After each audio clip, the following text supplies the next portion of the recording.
গল্পের নাম হলুদ রঙের খাম। আমি মা হতে পারবো না জানার পর সেদিন যখন আমার প্রেমিক আমাকে ধাক্কা দিয়ে বুক থেকে সরিয়ে দিয়েছিল, তারপর থেকে আর কোনো পুরুষকে ভরসা করা তো দূরের কথা, কারোর সাথে পর্যন্ত বন্ধুত্ব হয়নি। তারপর মাঝে কেটে গেছে 4 বছর। আমিও নিজেকে সময় দিয়েছি, পরিবারকে সময় দিয়েছি, নিজের পায়ে দাঁড়িয়েছি। এর মধ্যে বাড়ি থেকে বিয়ের জন্য দেখাশোনা শুরু করে দিয়েছে, কিন্তু কোনো ছেলেই বাবা হওয়ার সুখ কম্প্রোমাইজ করে আমার বিয়ে করতে রাজি হয়নি। ফলত এই নিয়ে মা বাবা দুজনেই রোজ চিন্তা করতেন। আমি সব সময় বুঝতাম, কিন্তু কি করব, কি বলবো কিছু বুঝতাম না। আমি মূলত বিয়েটা জিনিসটাকে যতটা সম্ভব এড়িয়ে চলতাম।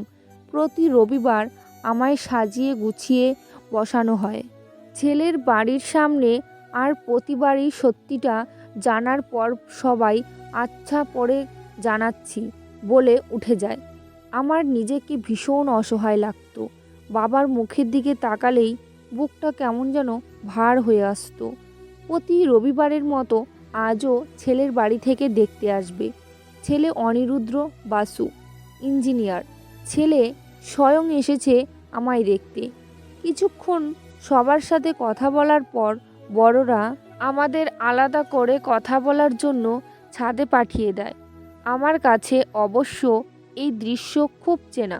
আমি ছাদে এসে সত্যিটা বলবো, তারপর সবাই নিচে গিয়ে পরে জানাচ্ছি বলে কেটে পড়ে। ছাদে যেতেই উনি আমায় প্রথম জিজ্ঞেস করেন আমার গান শুনতে ভালো লাগে কিনা। প্রথমেই এই প্রশ্ন শুনে আমি কিছুটা অবাক হই, কারণ এতদিন যারা এসেছিলেন তারা হয় আমি কি রান্না জানি, নয়তো আমার অতীতের প্রেম নিয়ে আগ্রহী ছিলেন। ফলত ওনার এই প্রশ্নে আমার অবাক লাগে। যাই হোক, এক কথার দু কথায় আমি এই সত্যিটা বলে ফেলি। উনি কিছুক্ষণ আকাশের দিকে তাকিয়ে চুপচাপ ছাদ থেকে নেমে চলে আসে। আমি মনে মনে সেদিন খুব হেসেছিলাম। আমার কাছে এটা অবশ্য নতুন কিছু ছিল না। 5 বছর ধরে সম্পর্কে থাকা প্রেমিক যখন আমায় দূরে সরিয়ে দিয়েছে, সেখানে ওনার এসব জেনে বুঝে আমাকে বিয়ে করাটা এক প্রকার অসম্ভবই বটে। আমি জানতাম এই সম্বন্ধটা চলে যাবে।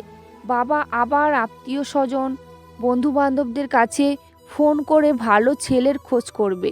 এসব ভাবতে ভাবতে ছাদ থেকে নেমে এসে দেখি ওনারা সবাই চলে গেছেন। আমিও কথা না বাড়িয়ে নিজের ঘরে গিয়ে শাড়ি গহনা খুলতে শুরু করি।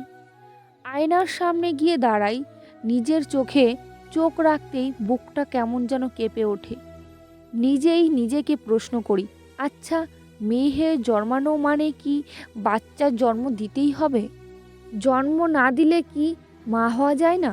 নিজের পেটে না ধরলে কি সন্তান সুখ মেলে না?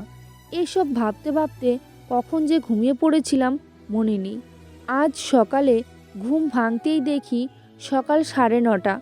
আমি তাড়াতাড়ি বিছানা থেকে নামতে যাব, তখনই দেখি পাশের টেবিলে একটা গোলাপ আর একটা হলুদ রঙের খাম। খামটা খুলতেই তাতে লেখা happy 1 year of togethers mister Basu. তো গল্পটা কেমন লাগলো প্লিজ কমেন্টে জানাবেন। আবার আরেকটা নতুন রোমান্টিক গল্প নিয়ে চলে আসবো।